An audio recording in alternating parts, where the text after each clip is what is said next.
sa Book of Ecclesiastes chapter 12, beginning in verse 1, nga hinumdumi ang imong magbubuhat samtang batanon pa ka. Sa dili pa moabot ang malisod nga mga kapanahonan. Hinumdumi ang imong magbubuhat samtang batanon pa ka. Kanusa nato hinumduman ang atong magbubuhat? Samtang nga batanon pa ka. Unsa man ang batanon? Ang batanon dilibot pasabot kay bata pa kag edad. Ambot pasabot nga batanon pa ka tungod kay makahimo pa. Makatawag pa ka sa Ginoo, makahinulsol pa ka, makapangalagad pa ka, makasimba pa ka, makabiya pa ka sa sala. Mao na higayon. Nga hinumduman nato siya samtang buhi pa kita. Muna yun ni Pablo dire. Nga walay mabuhi alang siyang kaugalingon. Eh kung mabuhi lang ka alang sa imong kaugalingon, muna usahin tayo nga, total mamatay na bitaw ta pastor. Magpakasala ta taman-taman. Magpahimulos na ani. Well, it's your choice. Makapili ka anak, pero as long as the word of God is concerned, you have to meditate. You have to ponder the word because the word itself is God.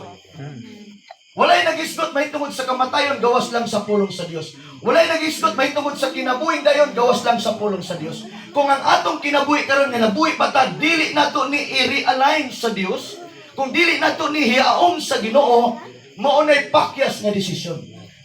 Mao nay desisyon makaigsunan nga tawhanon nga wala nakapahimaya sa imong magbubuhat. Pangutaan, akong balikon ang pangutana, unsa may purpose, unsa may katuyuan nga nung nabuhi pa kita karon. Aron lang ba kita nga mukaon, o trabaho, maghudya ka, magakalipay. Doon ay gingon usab ni Solomon sa chapter 7, sa verse 2, nga mas maayo ang pag-adto sa dapit nga nagbangutan kaysa dapit nga naghudya ka. Aron nga ang mga buhi masayod sila nga ang kamatayon naghulat kanila.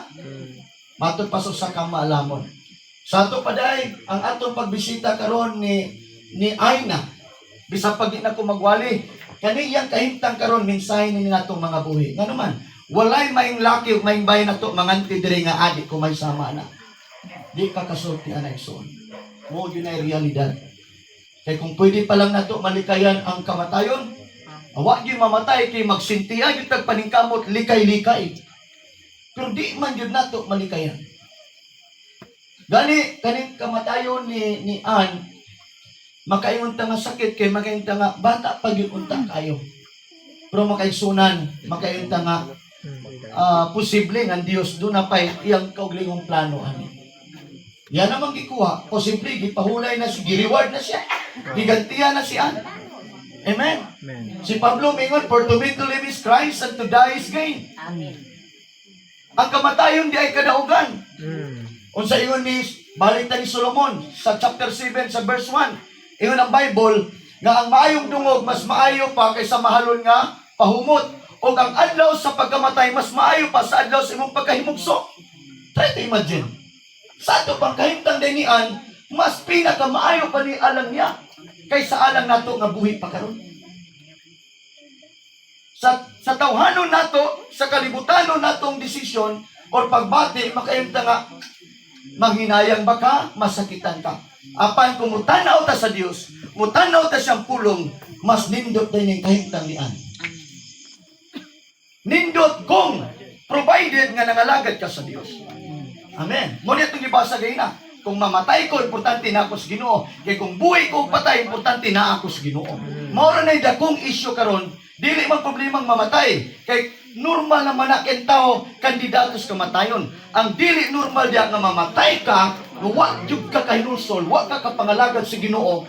Nagpabilin ang pagdumot o kayugot sa mong kasing-kasing, daghang lama sa tong kasing-kasing, daghang tag mga taong gidumtan.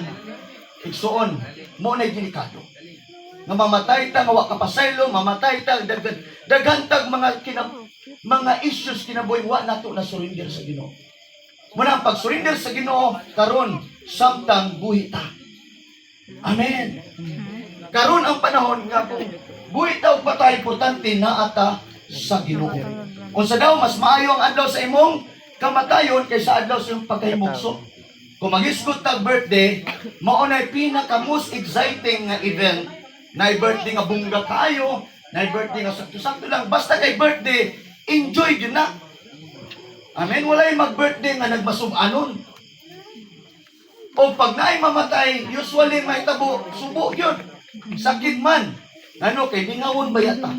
Pero di ay diya sa Dios, ang kamatayon mo ay pinakadakong kadaugan sa tao. Amen. Amen. Amen. For to me to live is Christ, and to die is gain. O sila pa, sa mas mahay, pastor, matay na kayo, impas namang utang. Wala na yung balatian ko, no? Wala na. Sakto po. Pero mga igsunan, ang pinaka-issue diya, nga kung mamatay ta, nga naata sa Ginoo. Ganay kung nadumduman mo, mga previous na mga balita, doon ay